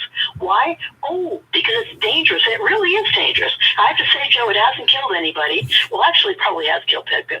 Cannabis probably has killed people, but not the plant itself. The officers enforcing the laws that we agree to, that we consent to, those officers are killing people because people are breaking the law by not taking their pharmaceuticals, by not putting their mortgages on hold and doing all this stuff to come up with the money to buy the drugs that make them sick to get more drugs because of the side effects. The people that are not doing that, those are the people that are at risk. And so I just wanted to say that if you're going to vote, please make sure it's something that you really want to be out there. Remember that those laws are going to apply to you and your children. They're going to apply to your neighbors, your relatives, your friends. And do you really want your friend being put in that kind of a position? End prohibition. It is a plant to put people in prison. And here in California, it's currently about $75,000 a year per person to cage them, to take them away from their life, to take away all their liberties, and for us to support them, us being the taxpayers, to support them because they had a relationship with a plant. That sounds like porn to me. That's horrible. Just a relationship with a plant. They're not doing anything bad with it. I do the same thing to my plants I do with my tomatoes. And believe me, it can be out in the open. There's nothing wrong there. And so I had a moment of just upsetness looking at that little promo piece, and that's what I just wanted to share. Well, you know what, though? Satisfied needs do not motivate. And what that means is if we feel like we got everything we need, what the hell do we need to do an effort for? And the truth is, we get duped all the time. If you look at initiatives, especially in California, where we have the referendum, ballot initiative, I know not every state does. I don't think Kansas has a ballot initiative process, but in the states that do, what happens is you get people that will write an initiative in such a way that it's so confusing that most people think they're voting for something they're not, and they think they're voting not for something they are. We have a gas tax that got passed in a really down and dirty way, and they passed it in such a way that changed the way that California is able to pass a tax. And enough people got pissed off about it that they put an initiative on the ballot. It's on there right now. It's Measure 6.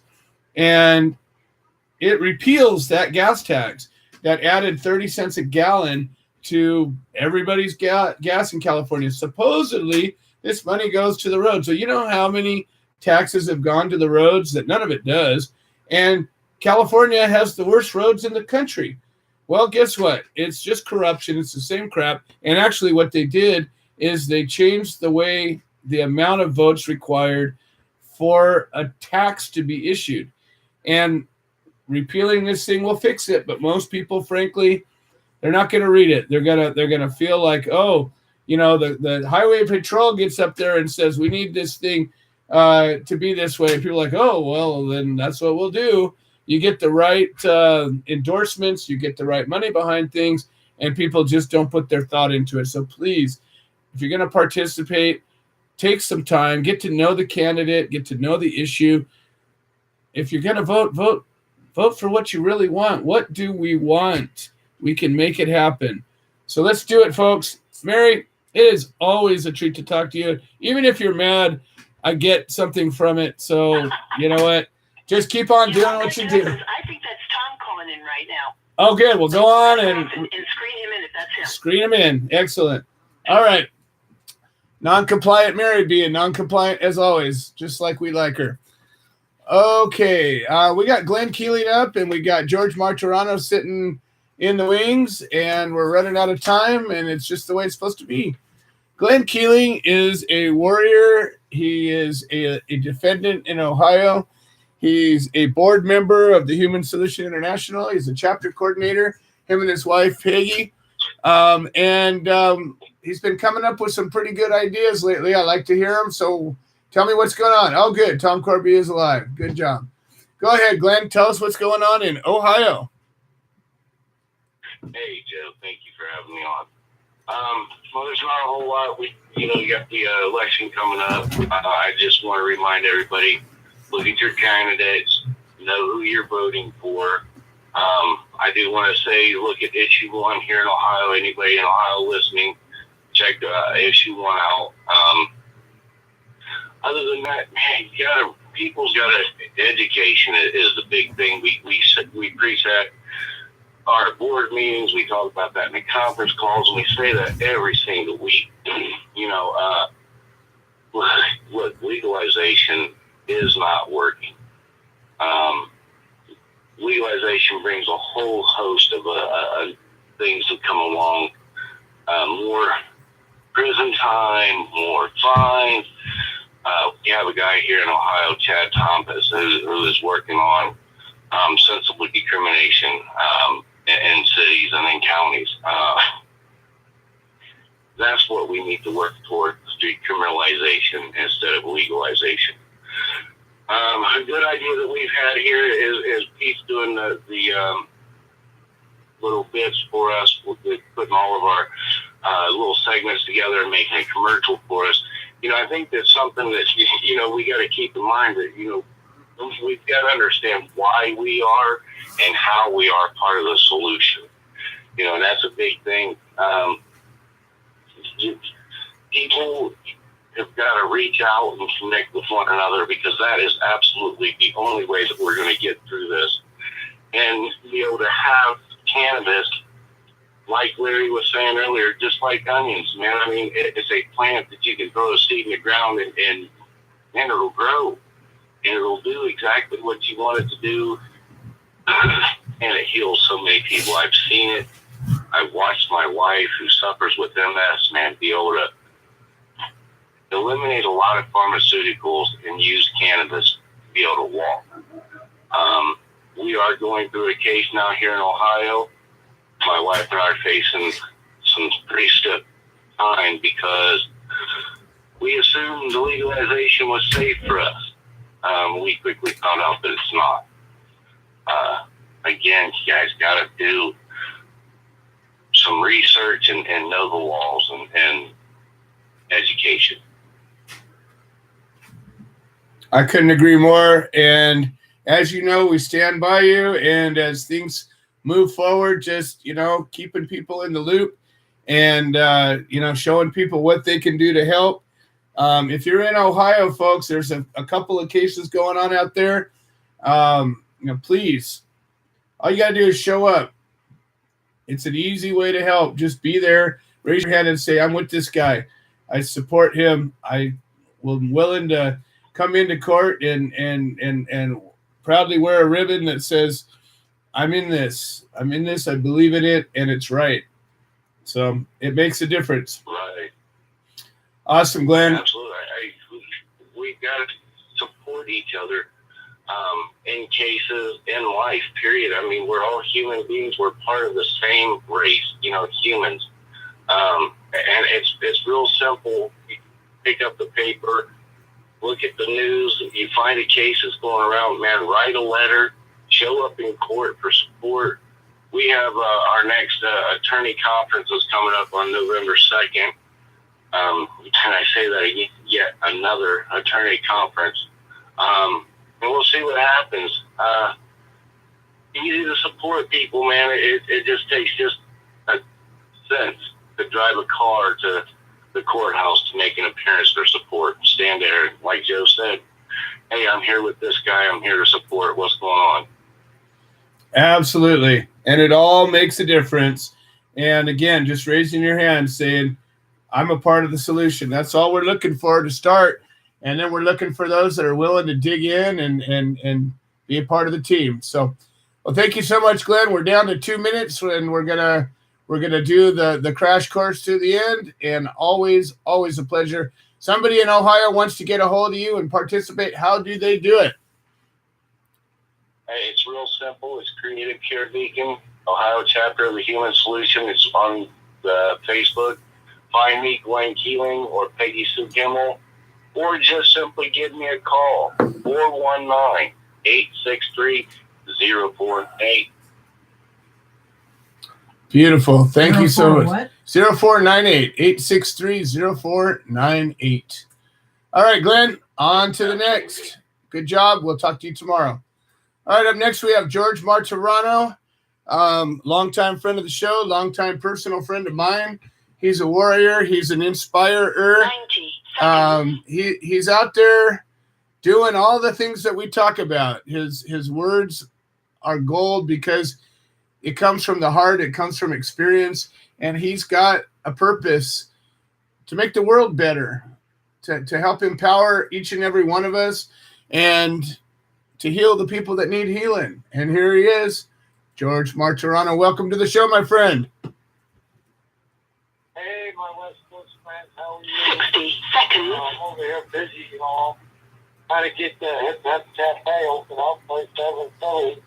And, but I want to talk about me and the Hip Hop Cafe. I want to talk about what's going on in America.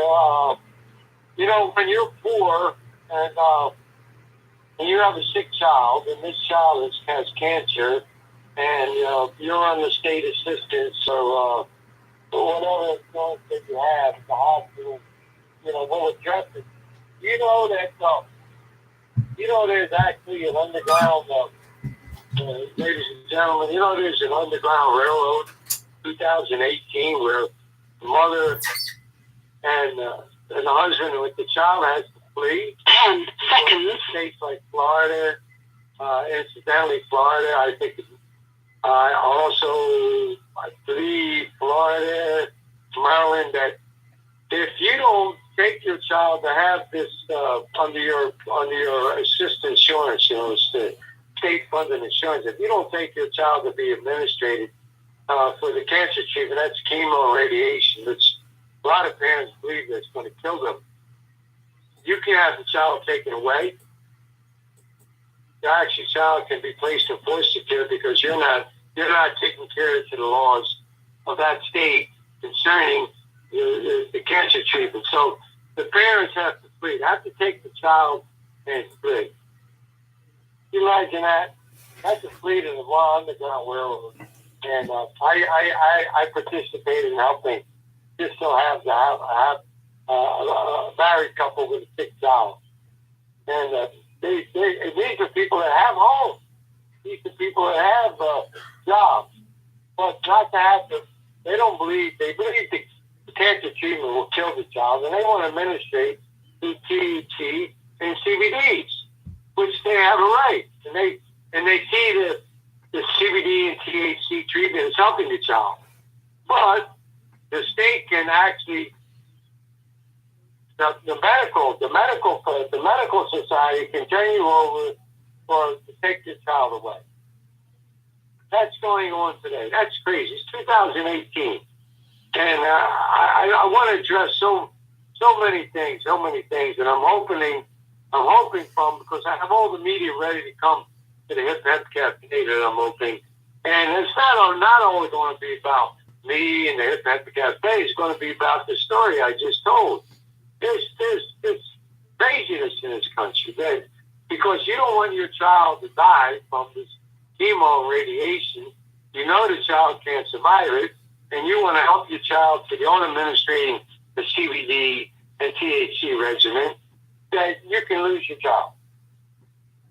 Now, I don't know all the particulars, but I'm sure Joe heard. I think we went over this, Joe. Didn't we go over this? Oh, we've had a number of cases in different states, in Kansas, in Colorado, in California, and like you said, there's people that have actually fled because the Child Protective Services was going to take their child because they refused an invasive toxic treatment. That, you think about this and you think that the state would have a right to put a poison in your child, which is what radiation and chemo is, and you don't have a say about it.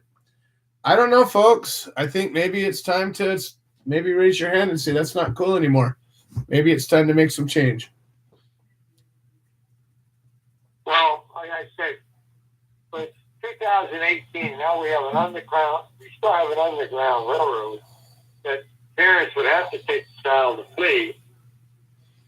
They would have to have assistance along the way, because when they flee, that means the medical community in that state has already turned you over to the authorities to take the child, and you have to flee at today's time. I mean, it's, you know, when does it stop? When do we get sensible?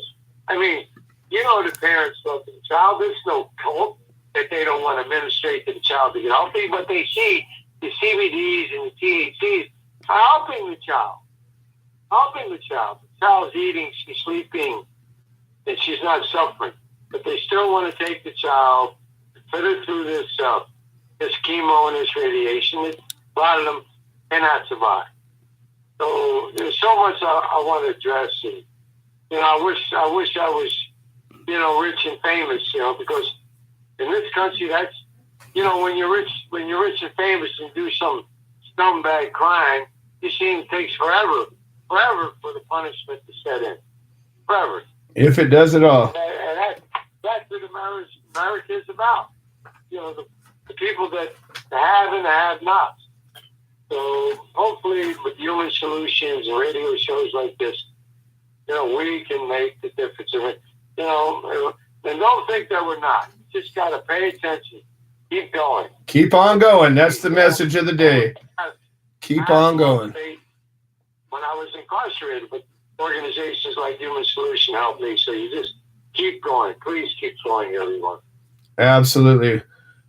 Well, George, always a pleasure. And that was interesting that you brought that point out, because that's been our message of the day. You know, the power of keeping on. Okay. All right. I'll talk to you later. Excellent. George Martorano, folks. All right, we're running a little over time. Tom Corby showed up. He's calling from the hospital. Tom, I had to send a search party out for you. I left you a message yesterday, didn't hear back, so I got a little concerned. So I'm glad that the message got to you. And how are you doing? I'm back in the hospital in Oroville, Joe, and I've got a herniated protruding disc in my right hip.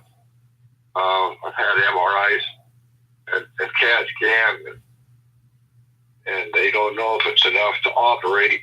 I'm kind of in a paradoxical dilemma here.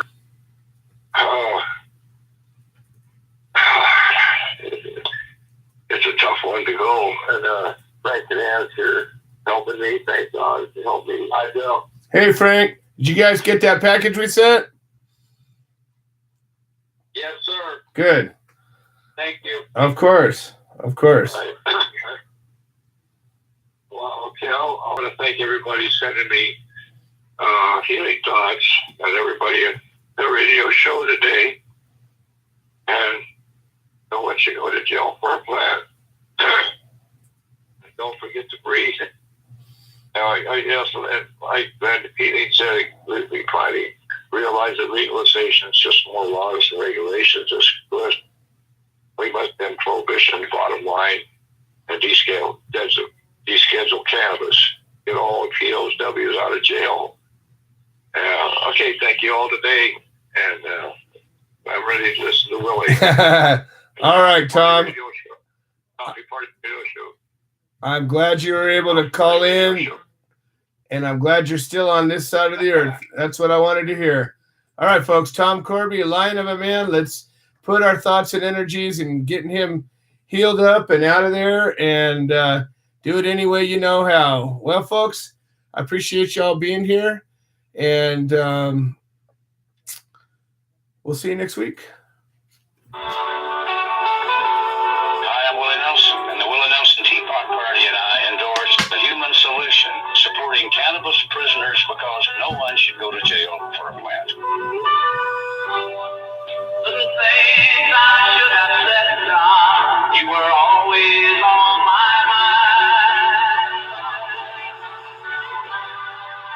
You were always on my mind. Thank you for using Blog Talk Radio. Goodbye. Yeah, we